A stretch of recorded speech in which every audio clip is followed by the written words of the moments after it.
یہ میرے سامنے کتاب ہے، اس کا نام ہے کتاب التوحید، بڑی مشہور کتاب ہے کتاب التوحید، تالیف ہے محمد بن عبد الوہاب نجدی کی، ترجمہ کیا ہے پروفیسر سعید مجتبیٰ سعیدی نے، جو مدینہ یونیورسٹی جامعہ اسلامیہ کے فاضل ہیں، دارالسلام سے یہ ہے۔ دیکھیے اس کتاب التوحید میں کس قدر توہین کی گئی ہے۔ اس کا صفحہ نمبر 167 ہے،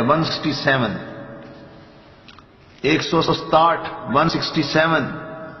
یہ اس کا صفحہ نمبر ہے، اور اس کے صفحہ نمبر 160 پر ہیں، اب نمبر 49 ہے، اولاد ملنے پر اللہ تعالی کے ساتھ شرک کرنا، اور اس پر کہتے ہیں پھر حوا کی مرتبہ حاملہ ہوئیں، شیطان پھر آیا اور وہی باتیں کرنے لگا، ان کے دل میں بچے کی محبت پیدا ہوئی، اور انہوں نے بچہ پیدا ہونے پر اس کا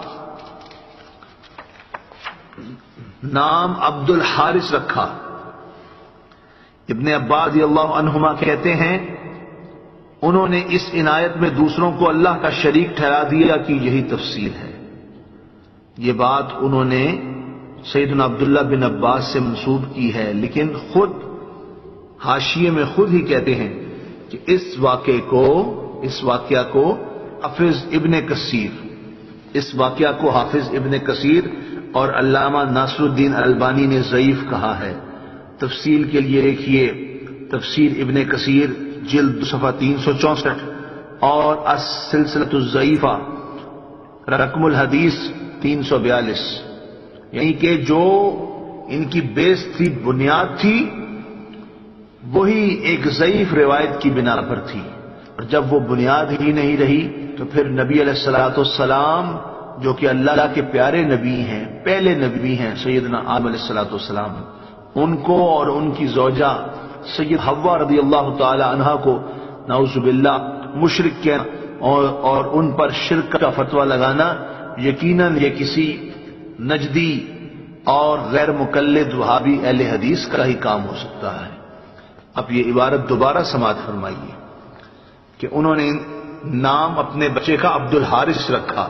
انہوں نے اس عنایت میں دوسروں کو اللہ کا شریک ٹھہرا دیا کہ یہی تفسیر ہے، جبکہ قطعاً یہ اس کی تفسیر نہیں ہے، کیونکہ یہ ضعیف روایت اور ضعیف روایات جو ہوتی ہیں وہ قابل استدلال نہیں ہوتی، ان پر عقیدے کی بنیاد نہیں رکھی جاتی۔ آگے پھر اگلی لائن کہتے ہیں کہ آدم علیہ السلام نے شیطان کا سمانا تھا، نہیں کی، ان کا یہ شرک، یعنی ان کا یہ شرک کہہ رہے ہیں ان کا، یعنی ان کا یہ شرک فی الطاعت تھا، نہ کہ شرک فی العبادہ، نعوذ باللہ من ذالک۔